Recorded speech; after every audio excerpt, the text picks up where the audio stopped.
Welcome in, race fans, to this edition of Through the Gears, presented by Front Stretch. I'm your host, Tino Pattigno, and I couldn't be more excited to dive right into all the best bets, betting analysis, prop bets, and much more we have to offer you guys for this weekend's racing action from Martinsville Speedway. And don't worry, we'll cover all the storylines that transpired at Richmond Raceway. We had Martin Truex Jr. there right at the end until NASCAR overtime. So we'll talk about a little bit of the heartbreak from there. And we're bringing on the legendary Alex Timms, aka Tampa Timms, a good buddy of mine and a producer for Dirty Mo Media. He's also a betting analyst on their betting podcast in Dirty Mo Dough with Steve Letarte, as well as a sports betting content creator. So be sure to follow him at Tampa Timms all across social media there. And I gotta give a special shout out to Kyle B8 and Terry B5951 for commenting on the last video. Always appreciate the support from everyone. Be sure to like, comment, and subscribe. And if you do comment, I'll be sure to comment back, respond to you guys, as I love interacting with everyone on the Front Stretch Podcast Network and the NASCAR betting community. So without further ado, let's go through the gears. Joining us now as we go through the gears to get us ready for the Martinsville race this weekend is my good buddy Alex Tampa Timms,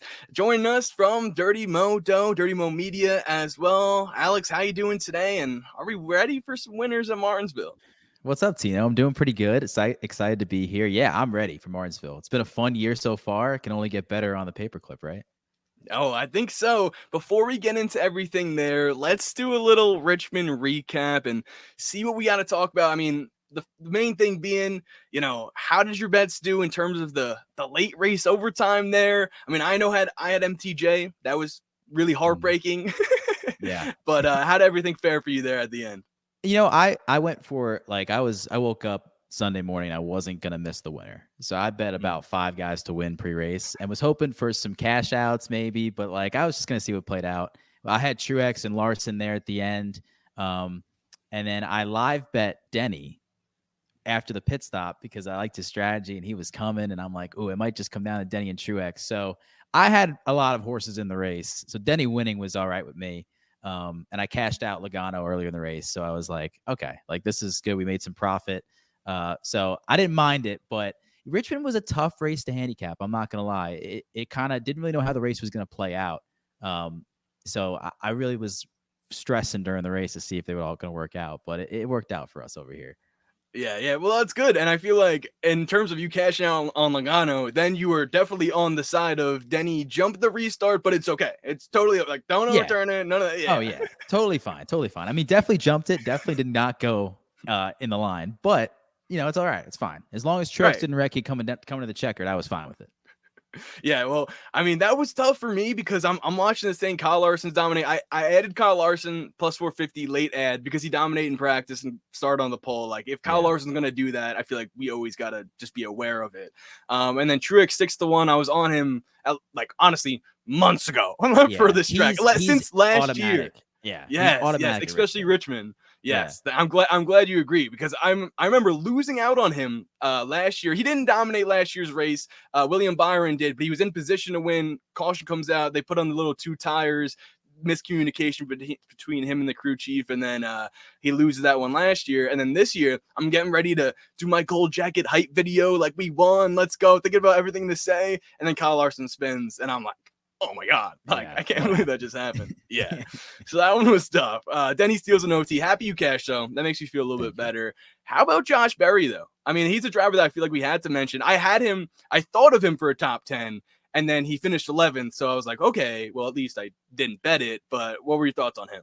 I think I kind of overlooked him going into Richmond just because maybe the speed hasn't been there. But you forget he's a short track racer by heart, and that's what he's been doing for years and years and years, and has been super successful. So it's kind of makes sense, right? He should be really good at Richmond. He should be really good at Bristol, and he ran well at Bristol. So I think him qualifying 30th put a lot of people underneath, okay, maybe he's not, the car must suck this year, but he was a rocket ship. Yeah, I think that was my biggest takeaway too, was the fact that he did bring that speed, top 3 early on, was in contention for at least a strong top 5 to top 10 finish. Ultimately, finished there at 11th. But to me, to be almost, not even disappointed, but to know that he could have had a better finish for the speed that SHR hasn't had, was really impressive to me.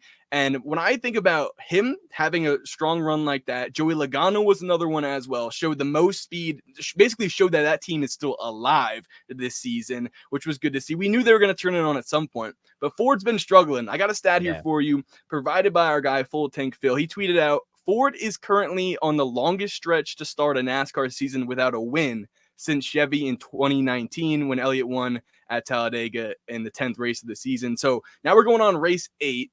And to me, this is something you and I talked about before the season started, was the new bodies. Toyota, immediate adjustment. They are now strong at tracks they hadn't really had that much speed at least within the recent years in the next-gen car. What's your thoughts on the Fords in terms of when they're going to really pick things up? Will we see this winless streak continue on for them? Yeah, I think they really, whatever they did, they focused a lot on just raw speed and qualifying. I'm not an engineer. I don't know what they did or what effects it has, but it seems like every week they're up front qualifying, right? But then if you look at the point standings, Ryan Blaney is the only one in the top 10. So I don't know. It's kind of scary. And we see good runs at short tracks, maybe when the arrow doesn't matter, but you go to the mile and a halves and they're not really there, So you got to think that a lot of people say it's kind of when you get towards the summer, like midway through that year, that's when the changes really start to come in. You've got used to this car. I would hate to say that the streak continues all the way into the summer. I mean, somebody's going to break through, right? But man, if it's not Blaney and Logano's been struggling, who does it? Who gets the victory lane? I mean, there is no Kevin Harvick anymore, So right. I don't know. It could continue for a while. Yeah, and I mean, I feel like the other guy that I've been seeing or at least mentioning a lot recently would be Josh Berry. And it's like for him to go out and get a win, I could see it on a short track maybe, but still that would be an underdog surprise. So definitely agree there. And I feel like, I mean, I'm scared for the Fords in terms of their immediate speed so far this season, but I feel like when it comes to the summertime and those later months, sort of like we saw with Blaney getting hot, I feel like all the Fords could then turn it on. And RFK specifically, I think I'll mention them in terms of showing long run speed. I feel like those are two drivers in Brad and Chris Buescher there, where we hadn't really seen them have the strongest cars in the beginning of the race, but then when it came down to crunch time in the end, they snuck in 9th, 10th place finishes, 7th, 8th. Like, I feel like they're always sneaking by in the long runs there. Yeah, and also if one of them runs well, the other one's running well. If one runs bad, they both run bad. So they are the most probably identical cars in the field. Like, and right now they're just back half of the top 10 teams, and that's fine. You can grow on that. And it seems like they've been that way for the last year plus. Like, they've consistently been like right there, almost knocking at the door of Penske for the best Ford team. But it's like you said, like we see Penske, Logano did it, Blaney did it last 2 years to win the championship. They come on in the summertime at the end of the year. So Is it really that rare? Maybe not. But it definitely is a little concerning with the new Ford body that will they get this back? But I don't know. We'll have to see. And maybe the short track this week, maybe that helps. I don't know. Perfect. Well, that's a great point as we switch over to some betting strategies in Martinsville prep. Just in general, not even in talking Martinsville or anything like that. Do you have any betting strategies that you use on the weekly basis when it comes to NASCAR betting or anything like that, where you head into a certain mindset going into a race weekend, something that you normally do or look for that you want to share with the people out there that really helps you? Yeah, I mean, NASCAR is very unique compared to every other sport, right? Like, you can place as many win bets as you want, and you can lose 4 of them and win 1 and make a ton of profit. That's not always the case in football or baseball. If you miss the side, a lot of times you're not really winning the bet. So, that's what makes it unique. And then you can also just be so on the edge of your seat for a 26th place finish if you have a head-to-head matchup. So I already had one of those this year. I had Justin Haley over Derek Kraus at Vegas, and they finished 26th and 27th. So it's so fun. Yeah, exactly. So it makes it so fun to watch the race. You're watching the whole thing. For me, my strategy is really just focus on each individual kind of bet. Who are the guys I actually think have a shot at winning? Who are some long shots that'd be fun and I can brag if they win? But I like to break it down into categories of, I know I have a good feeling about these guys going to win. Guys that can run well, maybe I target them in top 10s and heads-to-heads. And then, kind of the long shots that I'm like, who am I not seeing on the board? Who are definitely that I just am blind to? And, maybe I have some fun and we can make some money on. Definitely. I think another big thing to your point there is finding the value early in the week, right? Like when we looking at guys and seeing, okay, I think one instance for me was Alex Bowman was 50-1 last week early Yeah, on, and then he qualified it went in the top 5, and then his number got cut down more than halfway there. The closing line value is also huge, huge. like you mentioned there. And in terms of Martinsville specifically, I mean, obviously the shortest track on the schedule, unique in terms of comparisons. It's a flat track. We got 210 miles, 400 laps. They call it the paperclip. Is there anything that you look at in Martinsville specifically that can help us out in this one? Yeah, it's very important to look at the past track success there. Martinsville is one of those places where the veterans are very important there. It's just a tough place for rookies to get around. Like Ty Gibbs off to a great start. I don't know if he's going to be great at Martinsville. It's just in a cup car, it's tough. It's different. These guys can do a lot of things that they didn't do in the Xfinity Series. So I look for veterans. I look for guys that have had success there.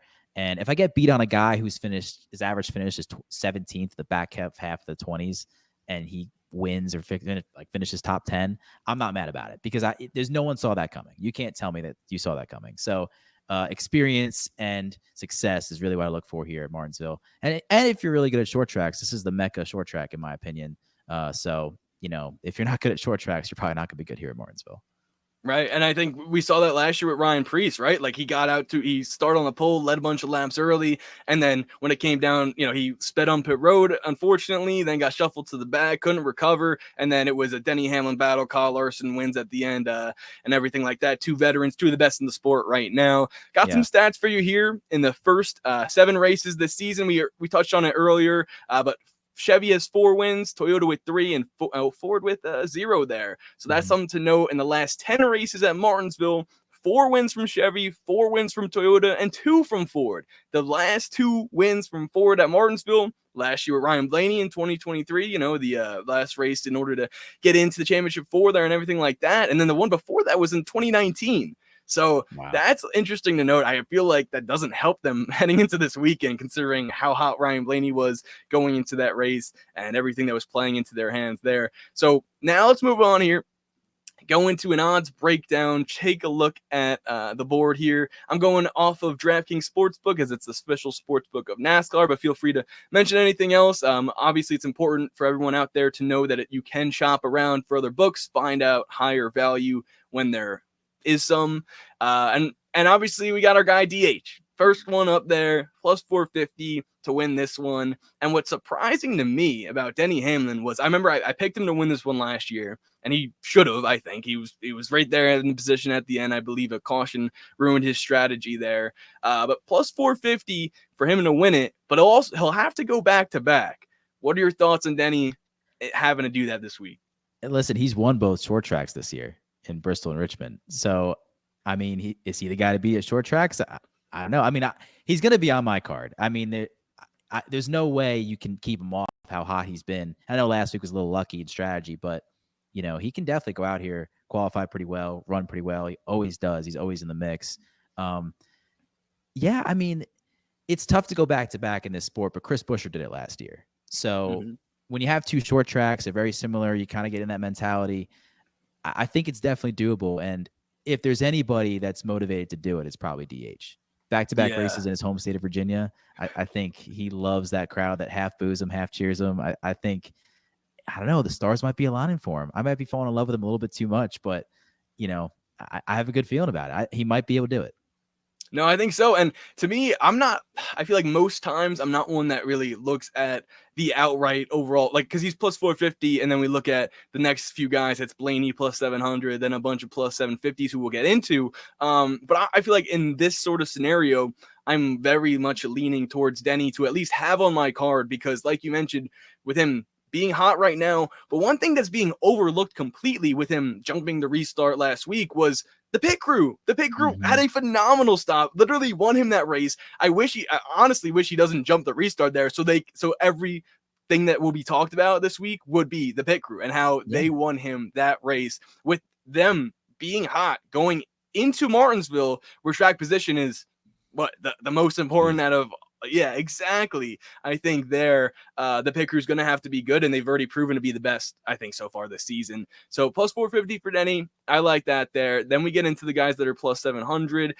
Ryan Blaney's one of them, Christopher Bell, Martin Truex Jr., who's hopefully looking for revenge, and Kyle Larson. Out of those four there, who would you take out of those four guys there? It's tough to not go with Truex as well. I think the Toyotas, they are so fast this year. They're fast here. I think every week, at least 3 of them are in the top 5 of as far as odds. And, Martin's very good here too. I think last week, I mean, you saw the aggression after the race. I mean, he was mad. He was mad Denny jumped the restart. He was mad he got used up. He was mad Larson was beat. And he might be calm now. Martin's a very chill guy, but you got to think when he gets to Martinsville, that's not going to happen again. Like he's if he's got the car, he is going to be tough to beat. I like that though. I as much as I look at stats and that kind of drives my betting, I do like a guy who's motivated. And Martin's doing great this year, having a great start, but 0 wins. Bell's won, Hamlin's won twice. Everyone's talking about Gibbs. When's he gonna get his first win? No one's talking about Truex. He's a guy I don't want off my card. Let's just say that. Even at 750, and I don't think if even he qualifies well, that moves that much.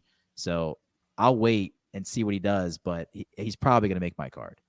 Yeah, that's a good thing to note too, is last week I wanted to bet him when he was 6-1 earlier in the week, and I was like, I know he's going to be strong here. I'm just going to hold off because already being, plus 600, I think at that rate, how much can it go down? And it didn't really go down much at all. I bet him midweek as well, but put most of my units on him after practice and qualifying, and he was only plus 550 after that. So I think that's another thing that's important to note is which drivers will be able to be. And even here's another thing too. We talk about being strong in practice and qualifying. Well, even when you're not, then it could add value. And I got a stat for you here. 5 of the last 4 winners started outside of the top 10 at this track. So maybe we wait. MTJ starts 10th, 11th, top 15, and then we see a little bit more juice on that number. What do you think about that? That's a good stat, because we've also seen a lot, like the Toyotas do not qualify well, and everyone kind of panics and their numbers kind of shift a little bit.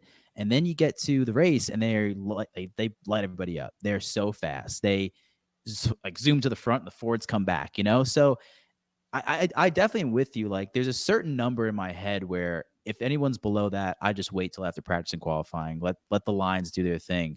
And then just stick to what my gut, what the stats say.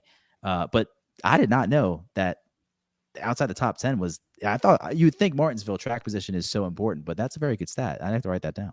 Yeah. Let's go. That's huge. And I think that's big too, because I was thinking the same thing. Like for Blaney too, it was Blaney last year. And I think it was important to note with him because he was another driver that was, quote, looking for revenge and heading into that race. He just lost at Homestead Miami, a track where he could have won. He needs to make it, definitely confirm he's getting into the championship there. Started 11th and drove all the way to the front. So it is possible, like we're talking about. And I think, too, another one to note was Ryan Preece. He started on the pole.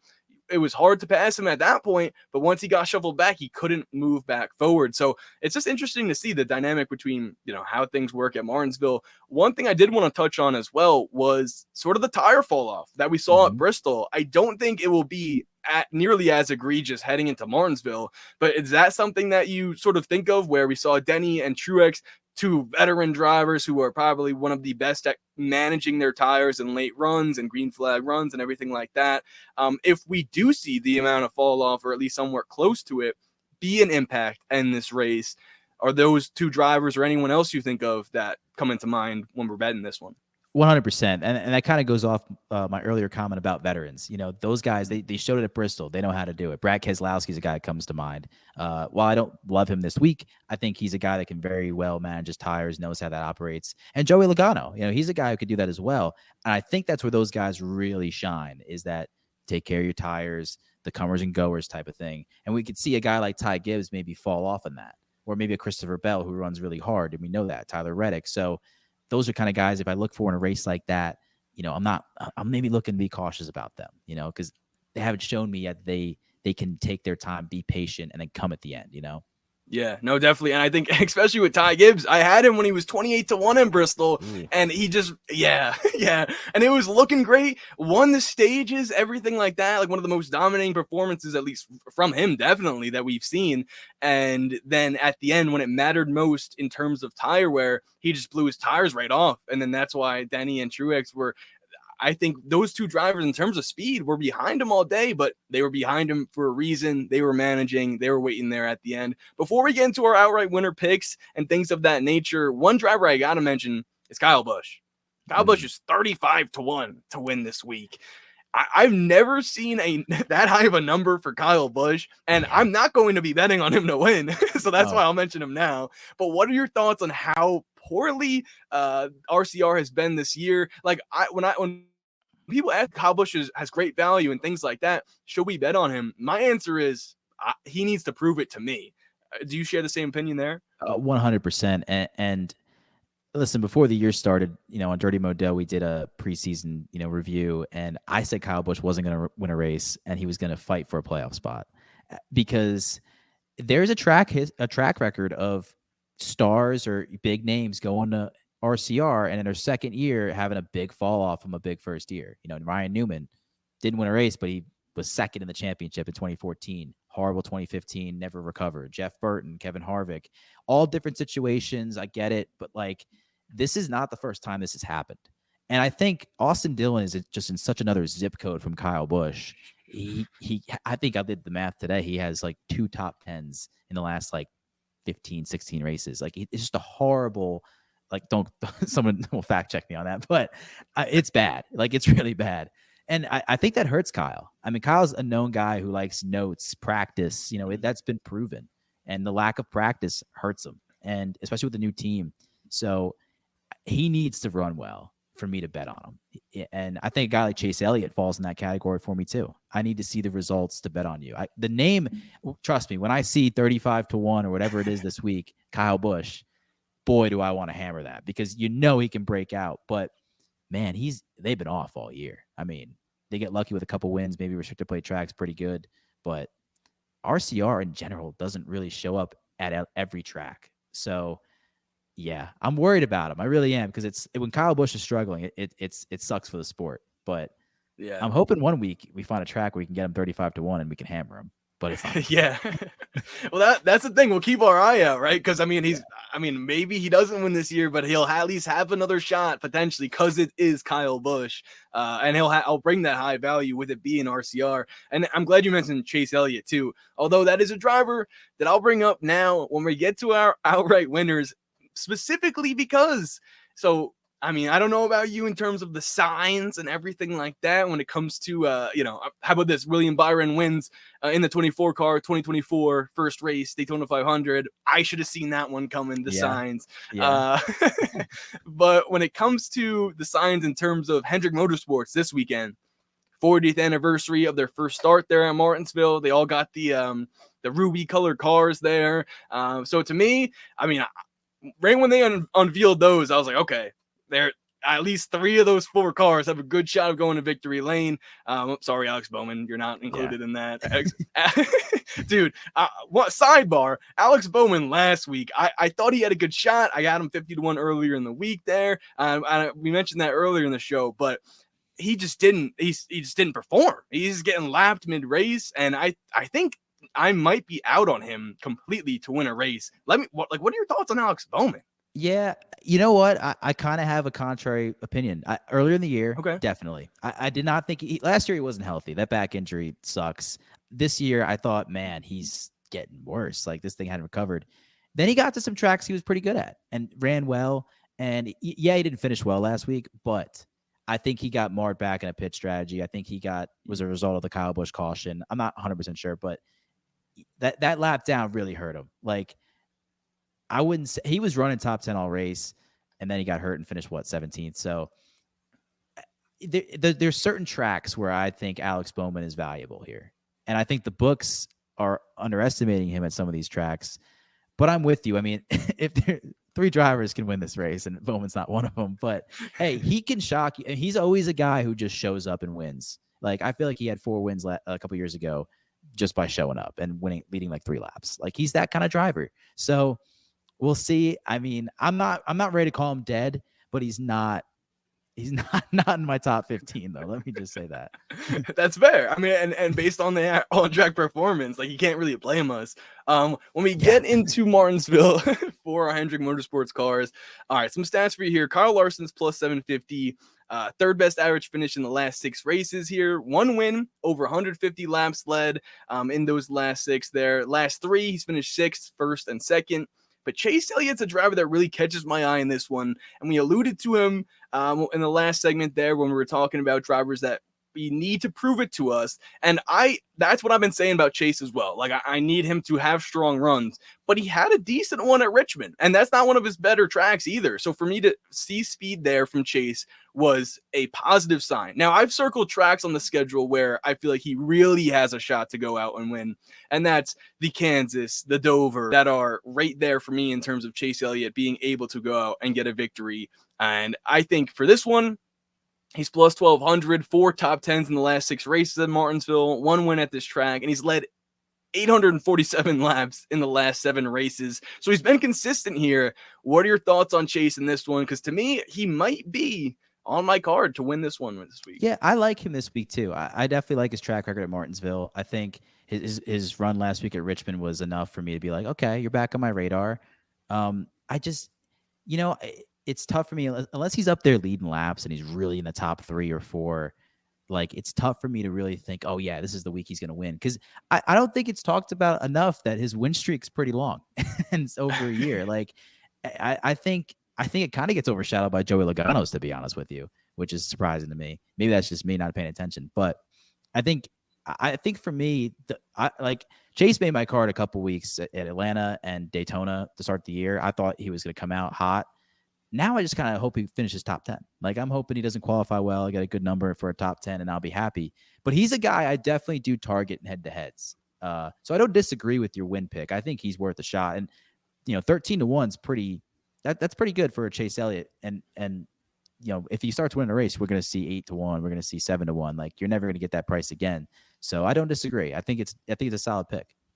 Definitely. And I think William Byron as well, the last driver we haven't mentioned from that camp, he's got the 4th best average finish in the last 6, 3 top 5s in the last 6 races as well. 1 win there. But I feel like he's kind of fallen off a little bit in terms of at least the speed there. They struggled tremendously in the last race we had there in the fall last year. Finished 23rd in the spring race season ago. Maybe that was messed up from some strategy in a late race yellow as well. But Willie B, is he a driver on your card for this week? To me, he's the one that I'm picking out of the 4 Hendrick Motorsports drivers. Honestly, would be Chase Elliott. As much as I do want to bet on Kyle Larson, like usual, but I feel like out of those guys, William Byron and Larson aren't really cutting it for me this week. Yeah, I agree with you. If I had to pick one of the Hendricks, it would be Chase Elliott. I think I'm with you on Byron 100%. Like, yeah, he might show up, but then he'll be there. But like, I don't necessarily think Martinsville's his best track. I think he's a top 10 machine. You'll never get a good price on him to be a top 10 now because he's one of the best now in the sport. But it's just like when you look at him, he's always a favorite in the early odds before anything happens. And I just look for races where I'm like, okay, maybe I don't bet him this week. Like he's kind of like a Larson too. Like I like Larson. Larson's good here. He's won here, but I don't know. I don't think this is necessarily his best track, which is every track's his best track. So I don't really, how do you justify that? But it's like, you're not fading them, but you want to like not bet them, if that makes any sense. Cause they're such a favorite, so Right. I'm with you. You basically are talking me into Chase more and more as we're talking that he's my number 100 guy this week. So yeah, Byron and Larson 2 and 3, they can fight it out amongst themselves, but Chase is my number 1 guy at Hendrick this week.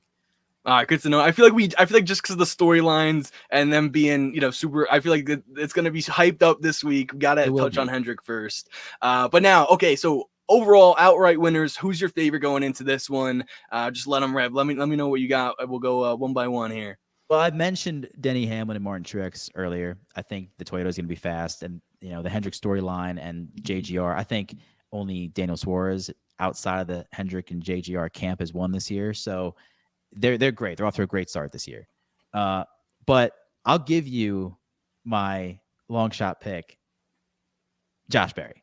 Nice. I really we've talked about the Fords, we talked about how they suck this year, but man, Dale said this on the download this week where there's something about when you show up at a track that you won at, you got your first NASCAR win at, that you just perform well.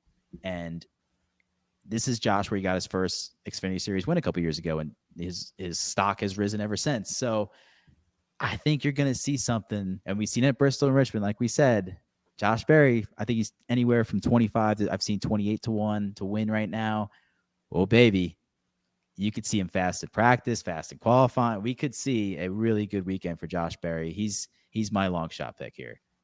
I like that. And to that point of being fast in practice and qualifying, which I can see him going out and winning the pole. I'm not a big qualifying bettor myself, but if I were, I feel like there's value there. I don't know the odds on that either. So, but I feel like, I think we saw Ryan Preece do it last year. He went out and won the pole, right? So I feel like, and Josh Berry qualified strong at Bristol and he raced well at Richmond. So to me, with all those things coming together, and I went to check his Xfinity stats as well. I knew this happened, but it still surprised me to see that it was his first start at Martinsville that he went out and won at. So I wouldn't be surprised if he went out and won. And to this point, I would, if you guys are tuning in right now watching this show, I would bet on him early in the week before practice and before qualifying to get that 28 to 1 number we're talking about. That's going to be juiced. And how about this as well? It's a prop bet. I'm getting a little too excited. I'll throw it in now early though. For him to be the top Ford is plus 900. I think that's also good value. And I'm mentioning that now because that goes hand in hand with early in the week value, right? Like when we look at outright winners, the Toyotas and those drivers, maybe wait on them. Maybe a little bit of juice can be added because they're not good at qualifying, like Tim said there. But in terms of top Ford, I think that I saw Josh Berry top Ford. He was 28 to 1 to be a top Ford at Bristol. He was 120 to 1 to win that race. And then obviously all that went down. So that's just my thought process there. Yeah. The books are not going to lose money now on Josh Berry now. I think after Bristol, after Richmond, they have seen what he can do. So yeah, I mean, some of that value we had a couple weeks ago was lost, but I just wrote it down. I'm betting them top Ford plus 900. I love that. And nice. We've said they qualify well. So if you're going to bet something early, the Fords are the way to do it because their numbers will go down after qualifying. So I would take the leap there too. Definitely. Okay, now one driver that I got on my I got Denny Hamlin, Martin Truex Jr., maybe a little Chase Elliott action, Josh Berry as well. But one guy I'm looking at to potentially help the Ford streak or at least breaking the streak would be Joey Logano. He's plus 1,100, best average finish in the last 6 races among all active drivers at this track. And one thing that I thought was crazy, 13 top 10s in the last 15 races here. Wow. And I feel like he's just always in the mix. He's always in the mix. We saw him do that at Richmond specifically where no other Fords aside from Josh Berry, but Josh Berry wasn't a threat to win. Joey looked like he actually had a potential chance there at the end. What do you think about him at Martinsville? I love him. Yeah, he was on my short list too. Whether the price was going to be there or not was kind of where I was looking at it. But yeah, I mean, he was second or third the whole race. Like he was there, and he was catching Truex too. Like with lap traffic, he was coming. So like. The thing about Penske that always worries me is they're known to be a short run team. They're really good on the short run, not necessarily a long run. But I think that plays well into Martinsville. Like I really do. Like, we've seen the races with this new car that have gone long green flag runs. But I mean, at the end of these things, they're beating and banging. You'll catch a spin on a restart, and you have Joey Logano behind you, and he's hungry for a win. I would not want to be that person. So, because he will knock you out of the way. So he will. I love that Logano pick. I think that's a great pick. And I think he knows too. Like I feel like he can hear the noise. Like Joey hasn't won. Blaney's the top dog. I don't know. I just feel like he's hearing it, and it's getting him mad. And a mad Joey at a Martinsville, I think that's just like a Martin Truex Jr. revenge race. I just feel 100%. Like it's there.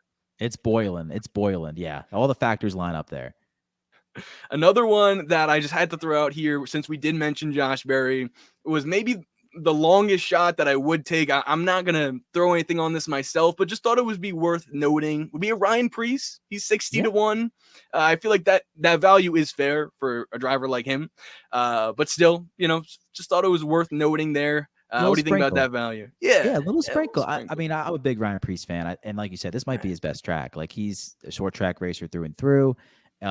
Where you like obviously the value with the win is incredible, but like even a top 10, like that's very achievable. Like Stewart Haas last year, I mean, I think Almirola finished second and Briscoe fourth, and they were really bad last year. And Stewart Haas is way better this year. So he's not a bad pick there. I don't mind that for a little sprinkle, because if he wins, it's a hell of a celebration. Exactly. And I'm glad you mentioned prop bets, because now it's time to see what we got cooking up here. What you mentioned there, we had the Ryan Preece for top 10. He's plus 200. So to me, I think I'm throwing on that. I think that's fair value, especially for a driver like him, where I don't like he started on the pole last year, led a bunch of laps, over 100, I believe. And then he had speeding on pit road, ruin his day. And I think I had him for a top 10 in that one too, at plus money. And then he won the pole, and I was like, oh, let's go. And then he finished outside the top 10. So I don't think he wants to make that mistake again, though. Like, that's just how I see it. I just feel like he's going to go into this race wanting revenge a little bit. That's a term we thrown out a bunch, but I feel like it matters at Martinsville, where Rubman is racing here. So plus 200, Ryan Preece top 10. I think that's one of my favorites, but I think I know another guy that you might mention for a prop bet here. Let's see if I'm right. I mean, I love Preece. I like all the Stewart Haas cars, to be honest with you. Barry's even money now for a top 10. I know Briscoe's minus 125. I don't love playing that. I look for plus money all day with top 10s. I'll give you a guy. I gave him grief earlier in the show, and you might laugh at me because the line is outrageous for this. Austin Dillon top 10s plus 700. And hey, I got it too. I wrote it down. All right, good. He's good here. He's really good here. Like, we were making fun of him. Like, I think his last top 10 was at Martinsville. Like, he finished 12th in this race last year. There you go. And that's what I'm looking for. Like, a guy who could sneak in at plus 700 and he finishes 11th or 12th. I'll take all day. Like, that is what I'm looking for. That's a huge payout. So I had him last week to finish top 10 as well. And I think he had a bad strategy, but Tino, this is the angle that I love to hear. He has a new crew chief. That new crew chief boost is exactly what I'm looking for. A guy who's pissed off. He wants to do well, and he's got the guy he only does well with, apparently. 4 wins with this crew chief. Exactly. So, I mean, I think Austin Dillon, you got to throw something on him at top 10. See, it's funny to me. I laugh at this one too, because I'm betting on this. I'll say right now, I'm betting on this right now. There was a track that Austin would be good at. I feel like it would be a Richmond or Martinsville here, and so he wasn't good. He finished 24th in that one. Didn't beat Josh Berry. Had no shot at beating him. And I said he was like, okay, I'm done betting on Austin Dillon there. Yeah. And then he switches crew chiefs. And then all the stats come out where his 4 wins came with this crew chief. And I'm like, well, why did they ever get rid of this guy? Yeah. So why is he not his crew chief then? Right?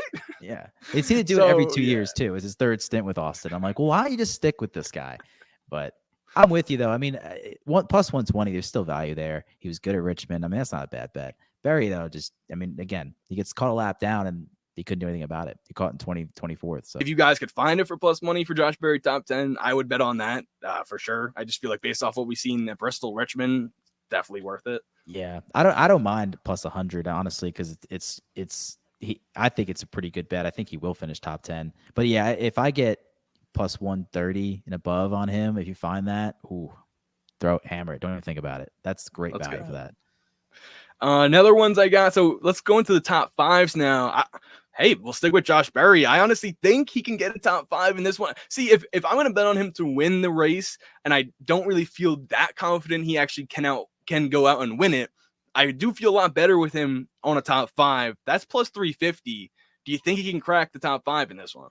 I do, yeah. I go off again. Stewart Haas had 2 cars in the top 5 last fall. So, I mean, he's probably the guy that's going to carry the flag for them this week. So I would bet him. I'd bet Briscoe. Let me see his odds here. I think Briscoe's plus 275 for a top 5. I'd bet that. I'd throw a little sprinkle there. I would even do Logano at plus 135.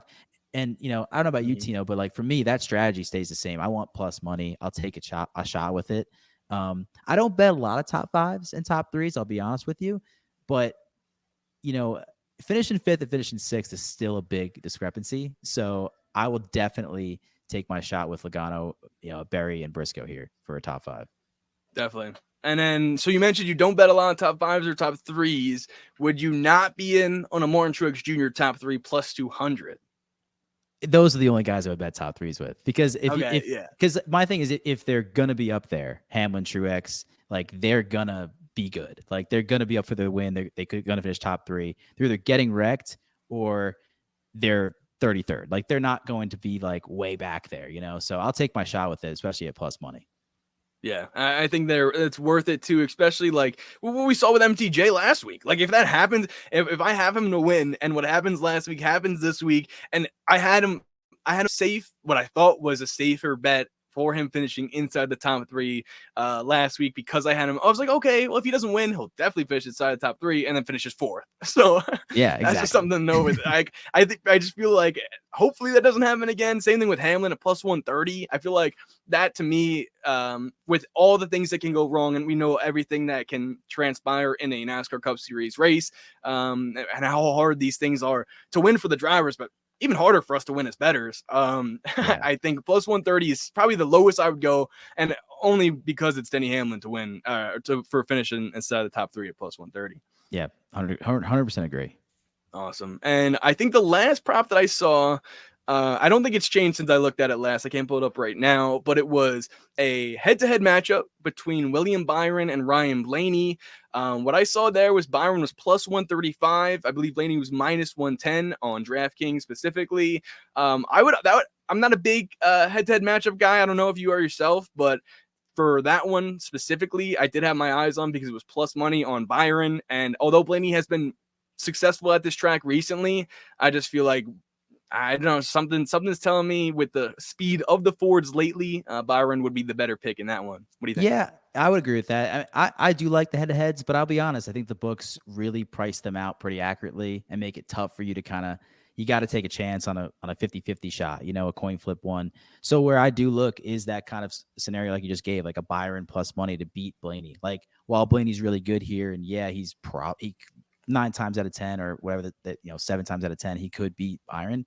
It's worth a shot because anything can happen. Like he could break an axle, he could lose brakes, and then boom, Byron wins, and you have him plus money. So that's one I would definitely bet, because Byron's going to top 10 you to death, and Blaney could be bad. Fords could be bad. So that's not a bad bet. We gave out a bunch there. But is there anything on your radar? Actually, I did have one for you that was a hypothetical, and I remembered my Chase Elliott track. So do you think, so this isn't, you guys can't find this anywhere, and I don't even know what I'd value this at, but for Chase Elliott specifically, would you bet on him to win a race before the All-Star break? Because we have tracks like Kansas, Dover, and Darlington. Do you think his first win of his season here and winless streak comes before the All-Star break? I don't. Wow. I don't. I think, you can luck your way into a win, especially when you run for Hendrick Motorsports. But, man, I think you got to be more consistent. I mean, you got to wrap off top 5s. You got to get up there and lead. You can't, have mistakes on pit road like they have, or fall to 17th and have to work your way back up. I mean, I really don't. I think it comes in the summertime. I think it does. And it's a agonizing celebration where he's just so relieved that he won a race. I mean, now let's wrap things up. Do you have any, whether it's, I don't have anything specifically in terms of Xfinity or trucks this weekend. I'm more of a, Cup Series heavy better when it comes to betting on the weekends. But do you have any of your favorite plays in that category, or just anything we talked about on the show? I'm with you there. I dabble a little bit when Kyle Busch probably races a truck. You've got to throw something on him. But my favorite play of the weekend, honestly, is the top 10 market with Josh Berry, Austin Dillon. Like I think there's some good value there with both those guys. If I had to choose my overall favorite play of the weekend, it would probably be Joey Logano to win at 13-1. I love that play. I think it's really worth it. Because he ran so well last week, and up front, like where I think Chase Elliott needs to do for me to really hammer home, that's what Joey did. So I think this could be a good week for Joey. One that I had in mind, which I hate now, we're going a little against each other now, because if Joey wins, that means Josh Berry can't be the top Ford at plus 900. That was one that I think value-wise really stood out to me. But I could see Joey's on my card for this weekend as well. I think, just based off the speed he brings in Martinsville, and the fact that he came alive last weekend at Richmond, where it's a really technical track. He is a veteran, so it would make sense for him to be as fast as he was, but they hadn't really shown life at all throughout the season. So for me to be like, okay, now the 22 is awake, I can see him winning this week at Martinsville. But I'm still throwing that Josh Berry. I mean, that's still good money. Yeah. I might sprinkle on that too. I mean, that's a great play. At not plus 900. Yeah. Okay. That's getting something. I'm wrong all the time. I could be wrong, Joey. Trust me. I'm never 100% right. Well, I think the other thing is too, if Joey's not going to win it, I think like Berry's the next best guy in terms of finishing up front in terms of the Fords. 100%. Yeah. I honestly I'm not that high on Blaney as a lot of people think. That might be this week. I don't know why. I don't have a good feeling about it this week. So I'm with you. I mean, I think it's Logano, Berry, the top two Fords there for sure. Yeah, and Blaney showed a lot of speed early on in the season, was the points leader at one point. But like you said, to me, for Blaney to be plus 700, I'm not betting on him. All right, well, appreciate you joining us here on Through the Gears. It was a great time going through everything in terms of the betting aspect and betting analysis for Martinsville this weekend. Where can people find you at? Do you have any special projects coming up for Dirty Modo and anything you want to talk about there? Plug away. Yeah, no, we film Dirty Modo every Thursday. It drops on Dirty Mo Media's all social channels. You could follow me on Twitter at Tampa Tims. And yeah, I'm still plugging along at Dirty Mo Media. So you guys stop by the Junior Motorsports shop, say hello. Let's go. Everyone follow Tampa Tims. He's got you covered. Saw you with us a little bit March Madness as well, cooking up some bets for the people too. That was awesome to see. Oh yeah. We got a bet on March. UConn, baby. I'm a Northeast guy. UConn all the way. That's what I got for the Final Four there. So we'll see if they can get it done back to back. Tough to do. Thanks so much again to Alex Tims for joining the show. Had a great time talking NASCAR betting with him and previewing everything you need to know for this weekend's racing and betting action from Martinsville Speedway. Be sure to follow him at Tampa Tims all across social media. Be sure to tune in to Dirty Modo to hear more of his best bets, picks, and analysis each Thursday with Steve Letarte and the rest of the crew from Dirty Mo Media. And be sure to follow them as well all across social media and tune into all their podcasts at Dirty Mo Media. We love everything Dale Jr. is doing over there and appreciate them letting their best of the best and Tampa Tims come over and talk with us this weekend. Don't forget to like, comment, and subscribe to the Front Stretch Podcast Network as well. If you comment, let me know who you think is going to win the race. I'll be sure to get back to you guys. If you have any questions, let me know as well at Tino Pattigno. You can follow me there, interact with me. I'd love to talk with the NASCAR betting community or just the NASCAR community as a whole as well. Looking forward to this week's racing action from Martinsville. And be sure to tune in to the Stock Car Scoop as they provide all the details, storylines, and coverage at track and everything you need to know following each race every weekend here at Front Stretch and the Front Stretch Podcast Network. And we have great crew members always on site providing the behind-the-scenes details for all you guys there. And I love tuning in to the Stock Car Scoop after every race each weekend to get my fix there. So be sure to do that. Stay tuned for more coverage all throughout the race weekend. I'm Tino Pattigno. I'll see you guys next week as we go through the gears.